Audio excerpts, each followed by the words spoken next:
Bonsoir à tous, bienvenue à Buonasera Calcio en direct d'Édimbourg, écoutez, dans des conditions un petit peu sportives, mais on va faire ce stream tous ensemble. Écoutez, merci beaucoup d'être là ce soir. Salut Forza Youth, salut Nujo. Que des dingueries ce week-end en Italie dans les matchs, surtout chez les Esposito pour ceux qui ont la ref.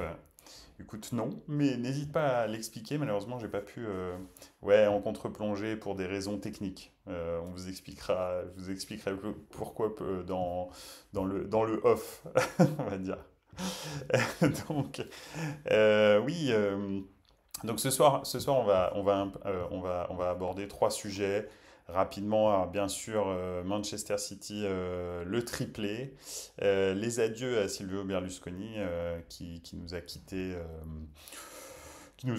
J'allais dire heureusement, malheureusement, je sais pas, ça, chacun il trouvera son compte, voilà. Et puis je voulais revenir un petit peu sur l'Italie du football qui apprend, parce que, parce que c'est quatre défaites en finale, finalement, hein, trois Coupes d'Europe et puis les U20.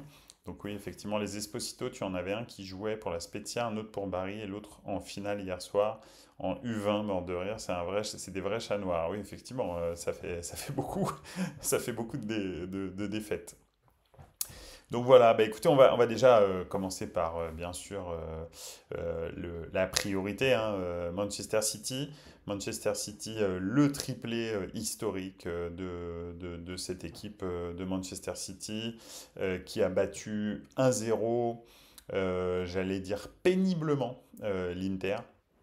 Pourquoi? Parce que effectivement, moi j'ai trouvé que si on reprend le match, finalement l'Inter au minimum méritait d'égaliser sur la fin. Alors c'est vrai que Ederson, qui est un gardien qu'on ne compte pas vraiment dans les top 5 des gardiens mondiaux, bah, Ederson a fait le travail hier soir. Pas hier soir, pardon, samedi soir. Il a fait 3, 4 arrêts qui sont vraiment déterminants. Surtout le dernier à la dernière minute sur le corner qui était très très important, mais aussi les arrêts sur sa ligne sur la tête de Lukaku. Donc ouais, effectivement, c'était vraiment un gardien qui a fait vraiment une vraie différence. Alors, hop là, un petit coup dans les commentaires. La finale total meilleur joueur de City, je veux rien savoir, Lukaku en défense incroyable. Sur 10, cette finale, je mets 2. C'était une finale où tout le monde était très très stressé. Donc effectivement, c'était pas une finale où tout le monde était très relâché. Il y avait beaucoup de choses à gagner et à perdre. Donc voilà, effectivement, ils étaient très stressés, les joueurs, les entraîneurs aussi, hein, puisque Guardiola était ultra stressé. Simone Inzaghi, bon, il est toujours à fond, mais c'est vrai que je l'ai vu péter un plomb une fois ou deux sur le bord du terrain, c'était assez drôle. Mais c'est vrai que sur l'ensemble du match, je pense que l'Inter aurait largement mérité d'égaliser. Et je trouve même que l'Inter a mieux abordé que Manchester City cette finale, était moins stressé. Ils étaient très calmes, même quand ils prenaient des très grosses pressions de la part de Manchester City. Je trouve qu'ils ont bien réussi à les bloquer aussi, City, à les empêcher vraiment de déployer leur jeu comme d'habitude, très léché. Donc non, c'était très très très très sympa. Enfin très sympa. La finale de l'Inter, moi je trouve que l'Inter a donné une belle image du football italien samedi soir parce que bah, ils ont effectivement bien représenté le football italien et tout ce qu'ils savent faire de très très bien. Donc voilà, ils n'ont pas fait que défendre, ils étaient aussi protagonistes du jeu, ils ont été très, comment dirais-je, très ambitieux dans le jeu, hein. Ils se projetaient à énormément quand il y avait des contres, etc. Donc leurs défenseurs ont énormément participé au jeu offensif. Donc moi j'ai trouvé ça pas mal. Après, tout le monde n'a pas été au niveau, en particulier Çalhanoğlu, j'ai trouvé vraiment très en dessous. Brozovic n'a pas non plus rayonné sur le jeu, mais bon, c'était déjà mieux. Qui c'est qu'il y avait encore ouais, Di Marco était plutôt bon, Dumfries aussi. Enfin, en tout cas, les deux pistons étaient pas mal. Lautaro a été très remuant, mais finalement pas très décisif. Donc ça c'était pour l'Inter. Je trouve que c'était plutôt pas mal. Onana, c'est pareil, il n'a pas été vraiment décisif, hein, malheureusement, sur le but. Bon, il peut pas faire grand-chose. En plus, Çalhanoğlu est sur la trajectoire, mais finalement, on décide de bouger et se met juste derrière le défenseur qui est devant lui. Et finalement, c'est là que la balle passe. Donc bon, il a pas de chance, hein. Je sais que tous les Milanisti se sont foutus de sa gueule après le match, mais bon, il choisit quoi. En fait, il pense qu'il va croiser. En fait, il croise pas. Il prend, il essaye de contourner le défenseur et puis bah voilà quoi. Donc effectivement, un petit tour dans les commentaires. L'Inter, ils ont joué leur jeu. C'est City qui a été à l'ouest. Trop de stress, ouais, ça c'est vrai. T'as tout à fait raison. Les deux neufs court-circuités. Oui, c'est vrai. Alors Erling Haaland, ça fait un petit moment qu'il est court-circuité, hein. Je suis pas, je suis ni pro Haaland ni contre Haaland, mais ça fait dans tous les matchs coup près vraiment décisifs, j'ai trouvé qu'il n'a pas été existant, voire même inexistant. Et là, encore une fois, ça a été le cas. Donc là, ça fait un petit moment, hein. Ça fait une dizaine de matchs, voire même un petit peu plus, qui marquent le pas, je trouve, en termes d'impact dans le jeu et même sur le nombre de buts marqués. Donc voilà, ça va peut-être d'ailleurs lui coûter le ballon d'or. Je pense que s'il avait été décisif à tous les tours en Ligue des Champions, vraiment décisif, hein, je veux dire, c'est lui qui fait basculer les matchs d'un côté ou de l'autre. Je pense qu'il aurait pu prétendre au Ballon d'Or. Là, le fait qu'il ait disparu dans les gros matchs, dans les très gros matchs, même les derniers matchs de championnat, hein, il était pas existant, il n'était pas trop là, bah, ça va probablement lui coûter le peu de chance qu'il avait de gagner un Ballon d'Or. Donc voilà, je pense que ça va revenir à Léo Messi sans trop de problèmes, mais on aura le temps d'en parler de toute façon. L'arbitre n'a pas aidé à ce que ce soit une belle finale aussi. Quel choix idiot de l'UEFA. Déjà lors de la finale du mondial, il avait mal arbitré. Effectivement, en plus, alors je suis d'accord, il a pas, c'était pas, c'est pareil, c'était pas très fluide son arbitrage, mais bon, je sais pas si on peut dire que Marcignac était mauvais. Après, oui, enfin, on savait pas trop s'il voulait laisser jouer ou s'il voulait tout sanctionner. C'était assez bizarre. On dirait qu'il avait pas de ligne directrice dans son arbitrage. Après, lui, en fait, ça m'a vraiment pas surpris, mais enfin, je croyais qu'il allait être suspendu à cause de. Enfin, il m'a semblé lire qu'il avait participé à des défilés d'extrême droite en Pologne et que l'UEFA comptait le sanctionner pour la finale de, de Ligue des Champions. Alors, bon, c'est pas interdit de participer à un défilé d'extrême droite, hein, vous faites ce que vous voulez. Enfin, je veux dire, si l'extrême droite est tolérée dans le concert politique d'un pays, bah, c'est pas illégal, donc vous avez les opinions que vous voulez. Après, c'est vrai que ça quand même, ça s'entrechoque avec l'esprit du football, hein, qui est le football, c'est au contraire la mixité à son paroxysme. Donc voilà, donc c'est vrai que bref, c'était un peu bizarre de le voir. Après, je sais pas, hein, vous savez, sur Internet, tout se dit, ça se trouve, il n'a jamais participé à un défilé d'extrême droite en Pologne, hein, c'est aussi très possible, même s'il a la tête pour, très honnêtement, sans vouloir faire de délit de faciès. Mais bon.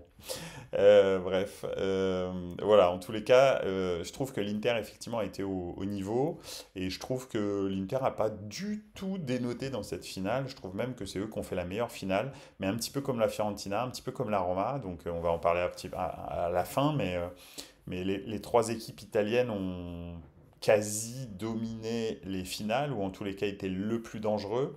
Et finalement les trois équipes italiennes perdent leurs trois finales. Donc voilà, bah, ils ont payé pour apprendre, on va en parler un petit peu plus tard. Manchester City, du côté de Manchester City, effectivement, énormément de joueurs étaient stressés, n'ont pas joué à leur niveau. Je pense à Rodri, bien sûr, mais je pense aussi, pourquoi je dis Rodri? Parce que bah, il a marqué le but, mais c'est vrai qu'il avait fait un match vraiment pas terrible, hein. D'habitude, il est omniprésent dans le jeu de City, et là, on ne l'a pas du tout vu. On a vu aussi que, bon, alors Kevin De Bruyne était un petit peu stressé aussi, mais bon, il s'est blessé rapidement, le pauvre. Je me suis dit d'ailleurs que ça pouvait être le tournant de la finale, mais en fait, pas du tout. Enfin, pas du tout. ça a pas aidé à fluidifier le jeu de Manchester City, hein. Quand il n'est pas là, c'est clair que le jeu est complètement différent. Donc voilà, mais c'est effectivement, lui aussi, avant sa blessure, n'était pas non plus à un niveau stratosphérique. Bernardo Silva a mis du temps à se libérer, mais finalement, c'est sur une action de sa part, hein, que le jeu se débloque. Et puis en fin de match, il a été vraiment bien meilleur, hein, dès que City a marqué, pardon, Bernardo Silva a rayonné. Puis aussi, il faut dire aussi que les pistons qui mettaient la pression sur Silva, en l'occurrence Di Marco. Di Marco a un vrai problème de... Il est très très bon, moi je le trouve très bon, Di Marco, c'est un super piston gauche, un très très bon pied, super tireur de coups francs et tout. Franchement, j'aime beaucoup Di Marco, mais il a un gros problème, il ne tient pas plus de 60 minutes. Physiquement, je ne sais pas si c'est génétique et qu'il a naturellement un VO2 max ou je sais pas, qui est faible, et donc au bout de 60 minutes, il est cramé, ou alors c'est son hygiène de vie qui laisse à désirer, et donc un petit peu à la Marco Verratti, au bout de 60 minutes, il est cramé, hein, parce que il me fait vraiment penser à Verratti, sauf qu'il est beaucoup plus constant dans ses prestations. Di Marco fait toujours de très bonnes prestations pendant 60 minutes. C'est très rare de le voir passer à travers ses matchs.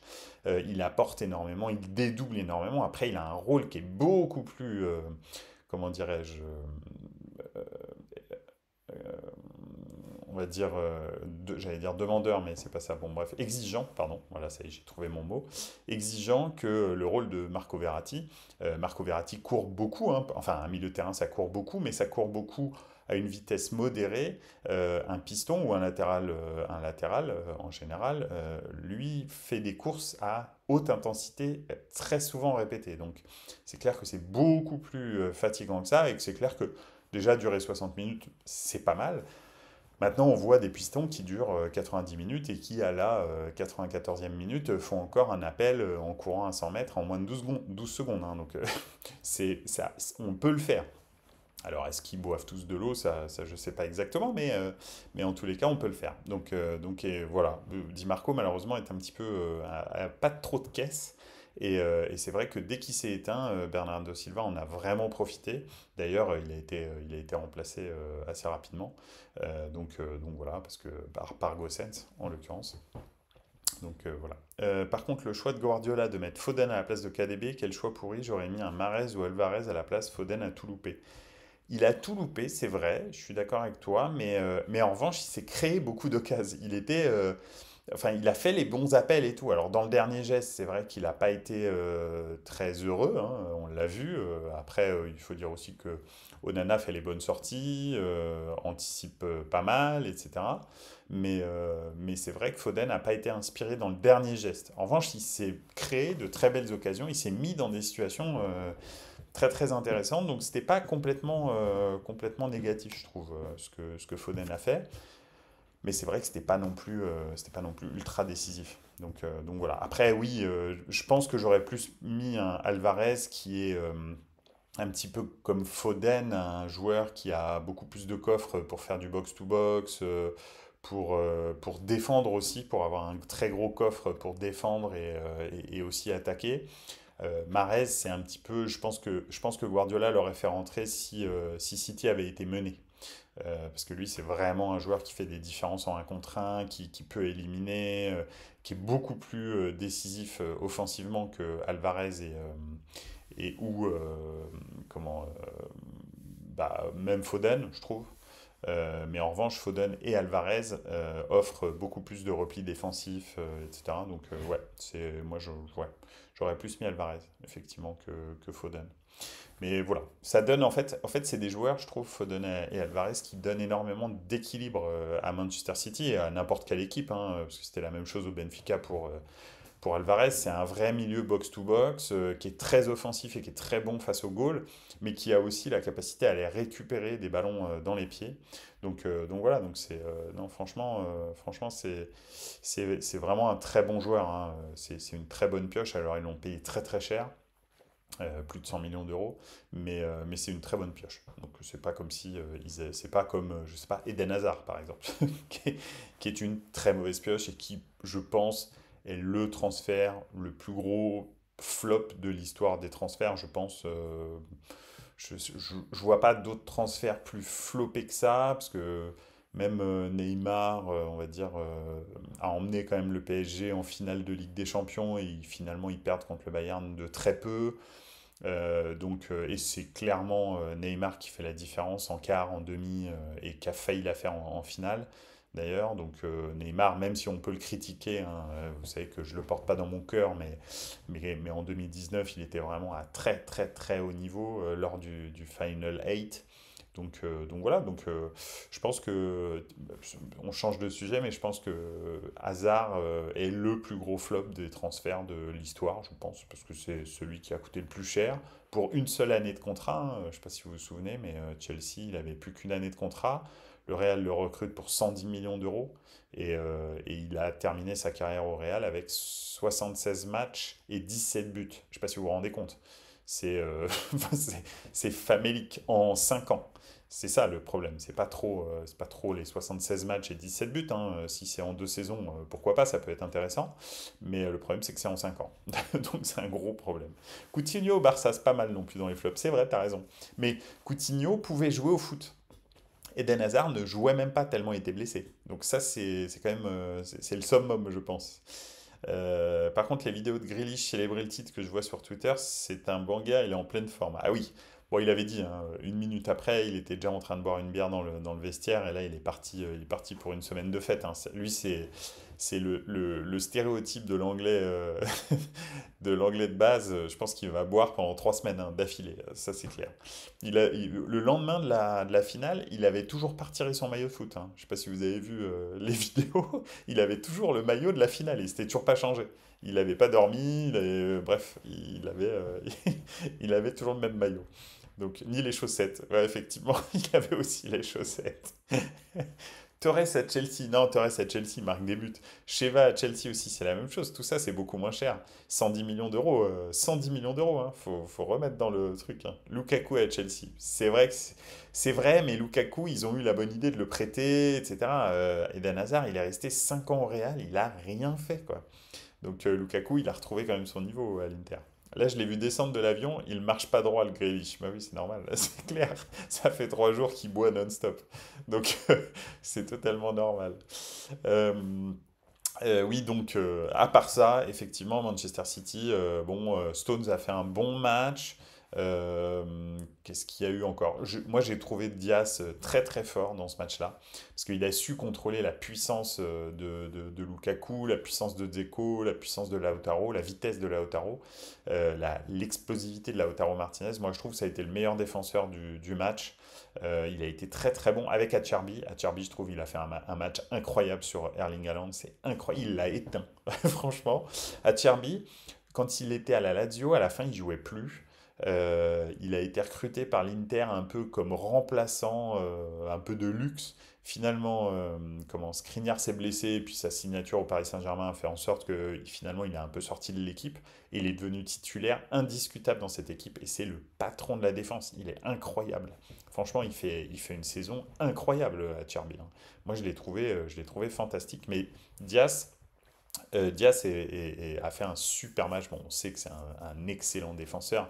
Je veux dire, pour qu'un défenseur central devienne meilleur joueur de Première Ligue la première saison où il intègre la Première Ligue, hein, lorsqu'il était à Man City, enfin quand il a été transféré du Benfica à Man City, voilà, c'est que c'est un défenseur hors norme. Il est vraiment exceptionnel. D'ailleurs, je ne sais pas pourquoi est-ce qu'on ne parle pas de lui dans les potentiels meilleurs défenseurs du moment.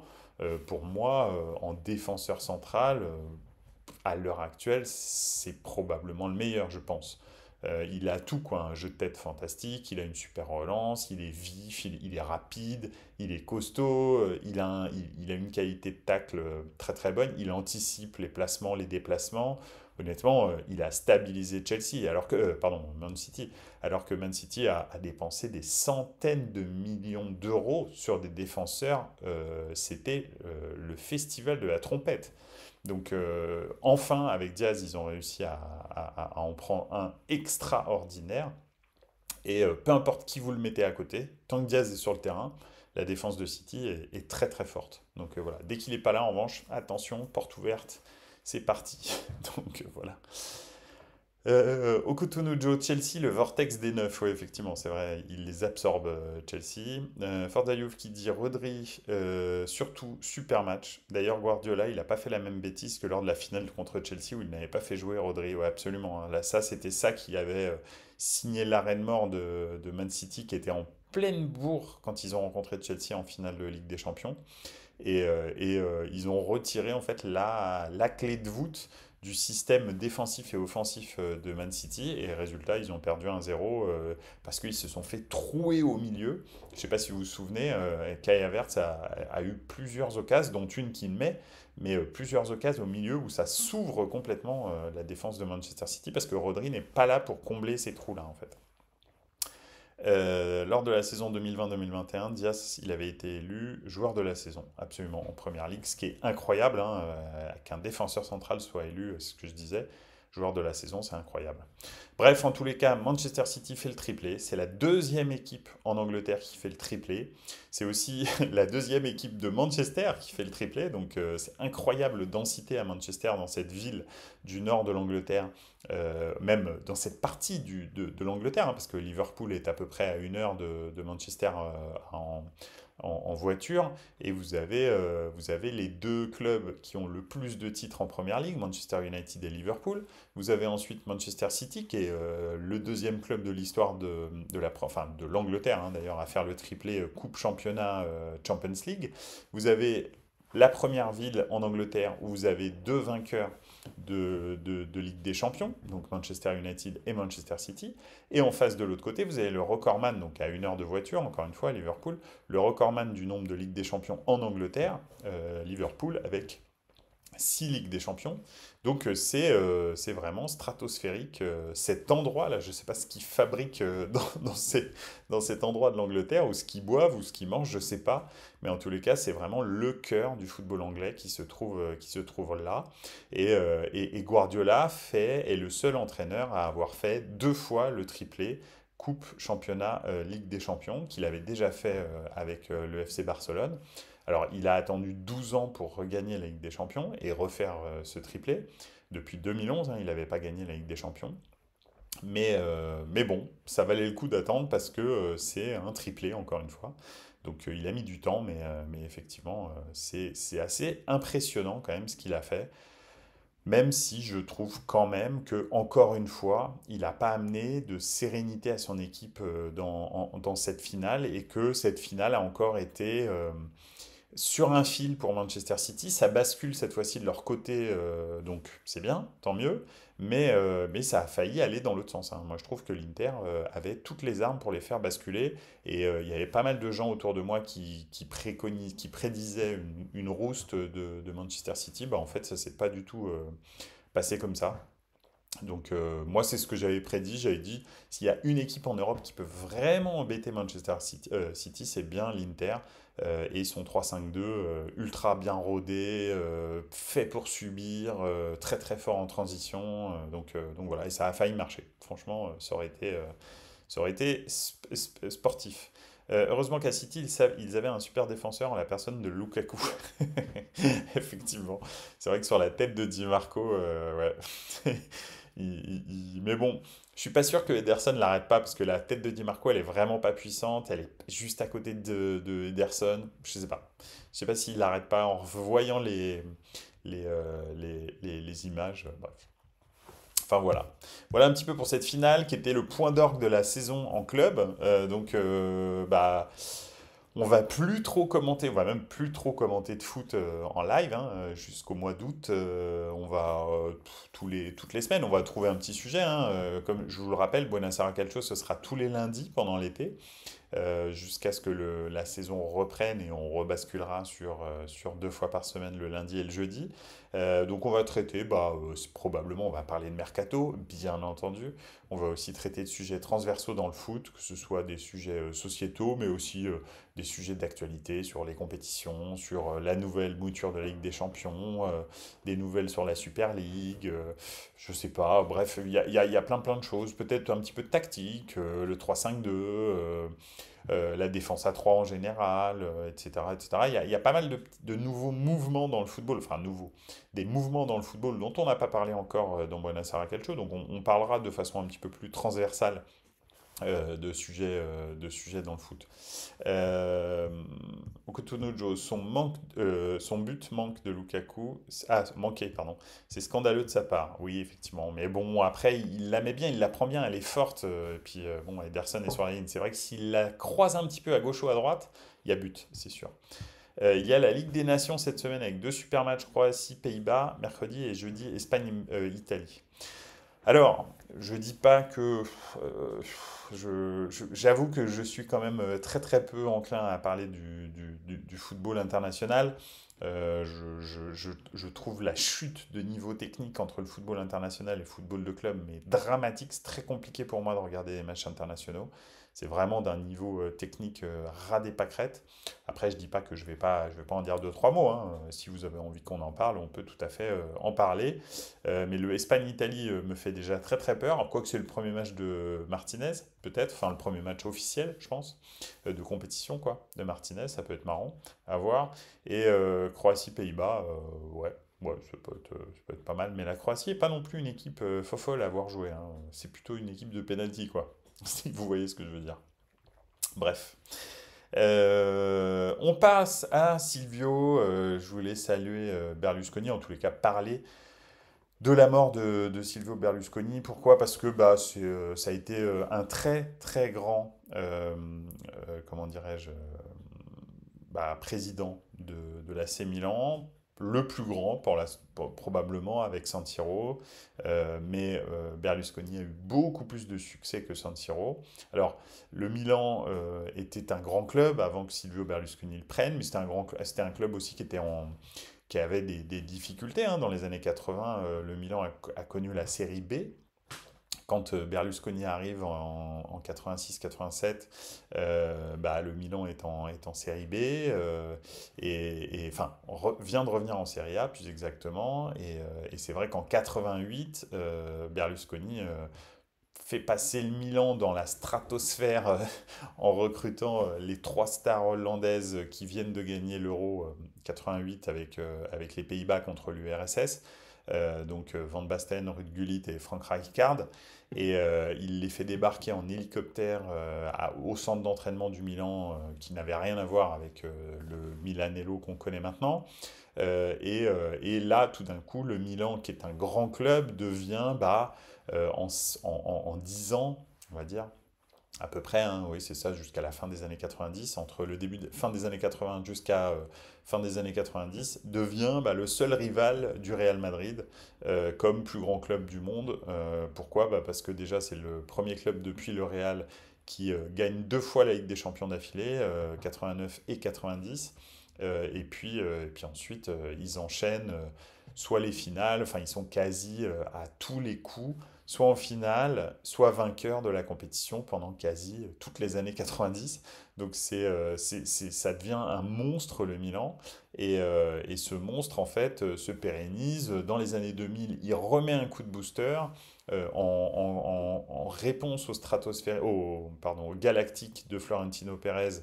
Berlusconi dit, moi je vais construire les stratosphériques. Et effectivement, il recrute bah, Shevchenko, Rui Costa, etc., etc. L'équipe de 2003 qui gagne la Ligue des Champions en finale contre la Juve au penalty. Et puis donc finale en 2005, victoire en 2007, etc. Donc son Milan est incroyablement performant et est la pierre angulaire de la communication politique de Silvio Berlusconi, hein. Il a utilisé le Milan. Alors le Milan a utilisé Berlusconi, la fortune de Berlusconi pour devenir un club de légende, même si c'était un très grand club avant que Berlusconi arrive, hein, vu que le Milan avait déjà gagné deux Ligues des Champions avant l'arrivée de Berlusconi, de très nombreux titres de champion, etc., etc., a eu d'énormes stars avant l'arrivée de Berlusconi. Mais Berlusconi fait passer vraiment le Milan dans une autre dimension. Et il se sert de ses victoires avec le Milan pour asseoir ses succès politiques et dans les affaires. Donc c'est aussi pour renvoyer à la population italienne une image de vainqueur, de gagnant, de quelqu'un qui sait gérer ses sociétés, ses entreprises, ses clubs de foot, etc. Le foot ayant la place qu'il a dans la société italienne, Berlusconi accède au pouvoir grâce, entre autres, mais vraiment de façon très importante, à l'image que renvoie de vainqueur que renvoie le Milan. Donc dans le cœur des années 90, Berlusconi accède au poste de Premier ministre, donc président du Conseil en Italie, très exactement, c'est pas vraiment Premier ministre. Donc voilà, et effectivement, alors là je lis dans les commentaires, sur Berlusconi, quelle honte de la part des gens de ne parler que des histoires graves le concernant. C'est mon gros coup de gueule de la soirée. Oui, alors, vous savez, moi, que je parle beaucoup de foot et que c'est pour ça que je voulais aborder Silvio Berlusconi sous l'angle du foot, hein. Politiquement, bien entendu qu'il y a beaucoup de choses qui sont discutables, et puis dans sa vie privée, alors là, j'en parle même pas. Mais bon, moi, je ne suis ni... je suis pas le représentant comment dirais-je, du bien et de la vertu, hein. On n'est pas là pour discuter de ça. Moi, je vous parle de son impact dans le foot. Okutonojo qui dit qu'il savait motiver ses troupes avec des bus affrétés spécialement pour eux. Oui, ça c'était récemment contre Monza. Enfin, Monza, lorsqu'ils ont rencontré l'Inter, effectivement. Bref, Berlusconi avait des idées bizarres pour motiver les hommes. Et en l'occurrence, Forzaïov qui dit même ce qu'il a fait à Monza, c'est fort. Ouais, absolument, il a construit une très belle équipe à Monza avec Galliani. Ils ont reformé leur duo magique, hein. Galliani qui était le président délégué du Milan, a- aka directeur sportif, hein. C'est lui, on l'appelait le Condor, hein. C'est lui qui a fait venir toutes les plus grandes stars possibles au Milan, dans le Milan de Berlusconi. Ils ont reformé le duo à Monza et Monza a eu de très très bons résultats cette saison. Au-delà des bus garnis que Berlusconi avait promis lors des victoires de l'Inter, ils jouent très très bien au foot et ils ont une très bonne équipe. Franchement, avec un Matteo Pessina qui est champion d'Europe, hein, en titre, hein, avec la Squadra Azzurra et qui est capitaine de Monza. Pourquoi? Parce que bah, il a grandi à Monza, hein, donc c'est vraiment son équipe et franchement c'est très très bien. Ils ont recruté des très bons joueurs. Alors, c'était quasi sûr qu'ils allaient se maintenir parce que quand tu voyais l'effectif, c'était vraiment pas du tout une équipe pour jouer le maintien. C'était limite une équipe pour jouer l'Europe. Donc voilà, bah, je pense que s'ils continuent dans ce sens-là, je sais pas comment est-ce que ça va être géré maintenant que Berlusconi est parti. Euh, mais si la famille Berlusconi continue à entretenir le club de Monza et laisse les rênes à Galliani, je pense que ça peut vraiment donner quelque chose de bien. Mais attention, parce que Galliani n'est pas non plus tout jeune, donc voilà, faut anticiper un petit peu peut-être le potentiel départ de Galliani aussi. Donc voilà. En tous les cas, Berlusconi a eu un impact énormissime sur le football italien, énorme sur le Milan. Et c'est toujours le président le plus victorieux du Milan, hein, plus de 30 titres, 31 titres si je ne m'abuse, lors de ces presque plus de 30 ans de règne sur le Milan, hein. Je crois que c'est 30 ans parce que c'est 87-2017 où ils vont à Yongongli. Donc c'est 30 ans et je pense qu'ils gagnent plus d'un titre par saison sur ces 30 ans, avec la Banterera intégrée dedans, hein. Vous savez que la Banterera au Milan, c'est la période de traversée du désert qu'il y a eu après le titre de 2011. Le titre en Serie A de 2011, il y a eu une vraie traversée du désert qui s'est terminé en 2022 avec le titre de le Scudetto du Milan, donc quasi 11 ans de traversée du désert, et 6 pardon, pour Berlusconi.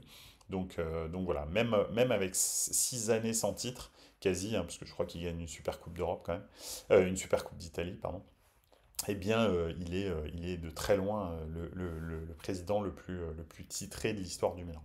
Donc voilà. Voilà un petit peu pour Berlusconi. Et puis bah on va terminer. Alors c'est un c'est un Buonasera Calcio un petit peu teinté Italie ce soir, mais c'est un hasard. C'est un hasard. Bah déjà le nom est un hasard. Non, je rigole. Mais c'est vrai que là ce soir en particulier on parle pas mal de l'Italie. Mais salut Yuxinho, comment ça va?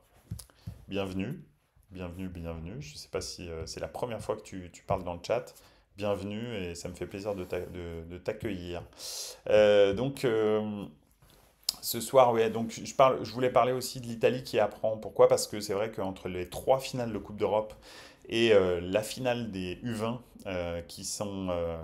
que l'Italie a perdu, ça fait quand même quatre défaites majeures dans quatre compétitions vraiment importantes pour les équipes de club en Italie et puis même les équipes nationales italiennes, hein. C'est vrai que les moins de 20, ça commence à jouer au football, hein. Donc effectivement, ils ont perdu 1-0 cette finale.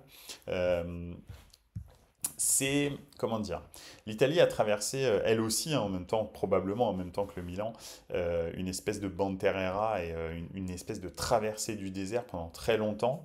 Elle vient d'en sortir, donc je pense que la victoire à l'Euro 2021 a été peut-être trompeuse parce que on s'est dit cette Italie est prête. Bon, finalement, on a vu que malheureusement, des matchs coup près très importants un an après pour la Coupe du Monde, bah, ça l'a pas fait.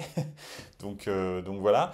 Mais ça ne veut pas dire que l'Italie, déjà, le fait que l'équipe d'Italie moins de 20 aille en finale des championnats du monde, de la Coupe du Monde moins de 20, bah, ça veut dire déjà quelque chose. Ça veut dire qu'il y a beaucoup de gens qui disent, ouais, les jeunes Italiens, etc., il y a pas de qualité et tout. Bah, si, il y en a, ça se voit. Maintenant, est-ce que ça va être transformé est-ce que ça va être transformé pour le niveau supérieur, c'est-à-dire les seniors? Bah, ça, je ne sais pas, mais en tous les cas, il y a de la qualité à la base. Et effectivement, en revanche, la question qui peut se poser, c'est est-ce que les clubs italiens font jouer ces jeunes Italiens? Bah, pour l'instant, pas trop. Espérons que ça va changer dans le futur. Je pense que Mancini et la fédération italienne poussent dans ce sens-là. Mais en tous les cas, la qualité de formation existe. Et ça, c'est la preuve. Le résultat au championnat du monde U20. U20, ça commence à bien jouer au foot, hein. C'est pas les U17 où là, il peut y avoir. Le résultat peut être un petit peu tronqué par les différences physiques qu'il peut y avoir entre un joueur de 16 ans qui est complètement développé physiquement et un joueur de 16 ans qui est encore en progression physique. De temps en temps, les résultats des championnats du monde U17, U15 sont fortement impactés par les différences physiques plus que par la qualité intrinsèque des joueurs. U20, c'est beaucoup moins le cas parce que là, normalement, tous les joueurs sont développés quasi à 100% physiquement. Et donc là, tu vois vraiment la qualité intrinsèque des joueurs et des équipes, de la tactique, etc., etc. Donc voilà, je pense que c'est significatif d'avoir des très bons résultats en U20, un peu moins en U17 et en U15, mais voilà. Et les trois finales de Coupe d'Europe, comme je le disais en début de stream, bah, je pense qu'elles ont été les trois dominées par les clubs italiens. J'ai trouvé la Fiorentina supérieure à West Ham, mais ils perdent à la 90e minute sur un but voilà, de Bowen. J'ai trouvé la Roma beaucoup plus dangereuse en finale que le FC Séville. Et le FC Séville m'a absolument pas impressionné dans cette finale. En revanche, c'est vrai qu'ils avaient une maîtrise de l'événement supérieure à la Roma. La Roma a fait des erreurs de jeunesse déjà à la 41e minute. On en avait parlé ici, mais jouer le 0-0, c'est pas, voilà, c'est pas évident. Enfin, je veux dire, déjà, tu prends la mauvaise direction, je pense. Et puis l'Inter, je trouve, moi, hier, enfin samedi, pardon, a dominé, pas dominé, mais en tous les cas, a été plus dangereuse finalement que Man City, et je pense méritait au moins le match nul, voire même peut-être de gagner la finale. Donc voilà, je pense que les équipes italiennes ont appris, même les équipes comme le Milan et le Napoli qui sont allés loin dans la compétition, la Juve, etc., le nouveau groupe de la Juve, etc. Tout le monde a appris, je pense, de ces campagnes. Alors oui, les trois clubs sont allés en finale, ils n'ont pas gagné, mais je pense que ça va leur servir pour les futures campagnes et pour gagner cette fois-ci. Donc voilà, donc je pense que c'est pas un coup d'épée dans l'eau. Les clubs italiens sont en progression, vont revenir et probablement vont gagner quelques Coupes d'Europe dans le futur, basées sur cette expérience-là qu'ils ont vécu ces derniers mois. Donc voilà, c'est ça que je voulais dire. Et c'est pour ça que j'ai nommé ça le troisième point, l'Italie apprend, parce que l'Italie doit réapprendre à gagner. Ça fait très longtemps que les clubs italiens et les équipes italiennes ne sont plus en position de gagner. Et ça fait partie de l'expérience.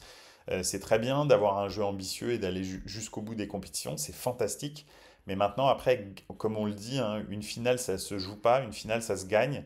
Les quatre équipes italiennes, là, elles ont joué les finales et les autres ont gagné. Donc, je pense qu'il faut que ça va revenir. Moi, j'ai vraiment confiance. Je pense pas que ce soit un épiphénomène, là, toutes ces finales d'un seul coup. Je pense que ça dénote d'un vrai mouvement de fond dans le football italien, alors qu'il doit s'accompagner de plein d'autres choses. Attention, hein, on n'est pas arrivé encore, hein. Il est dans la structure, dans les infrastructures, dans la formation, dans l'intégration des jeunes, etc. Ça doit continuer à se développer, mais on est dans la bonne direction, je pense, vraiment.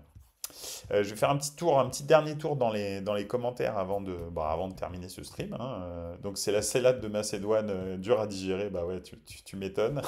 La squadra a vraiment eu du mal à digérer la salade de Macédoine. Chez nous, ils jouent et ils nous font plaisir. Bon, c'est à cause des blessures, mais on s'en fiche, ils jouent et on prend plein les yeux. Donc tu parles probablement de la Juve et tu parles de Fagioli, Mirietti, etc., Gatti, tout ça. Ouais, effectivement, ils jouent. En tous les cas, c'est bien, hein. Je pense que Allegri a été vraiment contraint et forcé de les faire jouer parce que c'est pas du tout son style. Mais effectivement, il a fait jouer des jeunes et ça c'est pas mal. Tonali joue, Barella joue beaucoup. Enfin bref, il y a pas mal de joueurs italiens qui jouent dans les plus grands clubs, hein, les Di Marco, les Bastoni à l'Inter. Le gros souci, c'est les attaquants pour l'instant, hein. On a un vrai problème. Après, on a vu Casadei là avec les U20. Peut-être que c'est le futur de la Squadra Azzurra. Peut-être que Scamacca, s'il revient en Italie, va peut-être reprendre le fil de sa carrière parce que là, il s'est un petit peu coupé en partant en Italie. Il y a aussi de super coachs italiens, des Zerbi Italiano, celui de Monza aussi, Paladino, ça aide beaucoup aussi. Clairement, les coachs italiens maintenant ont une super réputation pour le jeu qu'ils produisent. Et ça, c'était quand même pas gagné quand tu regardes les Allegri, les Trapattoni, des joueurs, des coachs comme ça, qui étaient quand même réputés pour être très très défensifs. Donc effectivement, maintenant, ça aussi, ça a changé. Il y a une école énorme de coachs italiens et c'est une école qui prône beaucoup le jeu. Donc c'est très bien. C'est aussi pour ça que le football italien se retrouve proche des sommets en Europe. C'est parce que ça joue maintenant les équipes italiennes, excepté deux trois comme la Juve et la Roma malheureusement, qui sont encore les deux mauvais élèves de la classe. Mais j'espère que ça va changer aussi rapidement, même si malheureusement pour le football italien, et je dis bien malheureusement, Allegri reste à la tête de la Juve. Ça c'est quelque chose que je ne comprends pas. Vraiment, c'est complètement fou. Bon, bref. On verra bien. Voilà, écoutez, on termine cette saison avec ce dernier stream qui parle de l'actualité des clubs européens, de football européens. Ça a été un plaisir, franchement, cette première saison avec vous. Vraiment, merci beaucoup pour tous vos retours, toute votre participation. Merci pour toutes vos écoutes, vos vues sur YouTube, vos vues sur Twitch. J'ai vraiment hâte de passer cette intersaison avec vous et ensuite redémarrer une nouvelle saison. Vraiment, merci Forza Youth qui dit merci énormément pour cette saison de stream. J'ai adoré vivement la deuxième saison. Bah grave, on va essayer de faire mieux encore, peut-être dans l'habillage, peut-être dans pas mal de choses, la communication, etc. Peut-être des gens qui participent au stream en même temps, en live. On va essayer d'évoluer un petit peu. Je vais y travailler cet été. Donc voilà, en tous les cas, merci encore. Et puis, n'oubliez pas, hein, n'oubliez pas les réseaux sociaux de Buonasera Calcio sur Twitter, sur Instagram. N'oubliez pas aussi la chaîne YouTube, et puis bien sûr la chaîne Twitch. Et puis, sur toutes les plateformes de streaming audio, le podcast qui est rediffusé quelques heures après. Si jamais vous voulez écouter Buonasera Calcio en podcast pendant que vous courez ou vous faites la cuisine ou bref, que sais-je encore? Voilà. En tous les cas, encore une fois, merci pour votre soutien, merci pour votre participation. Ça a été un plaisir. On se revoit lundi prochain pour parler d'un sujet dont je vous informerai avant sur les réseaux sociaux. Si vous voulez parler d'un sujet en particulier aussi, n'hésitez pas à m'en faire part sur les réseaux sociaux. Ce sera avec plaisir qu'on le traitera. Et puis voilà. Et puis n'oubliez pas. Ciao les gars. Ciao. À bientôt. Salut.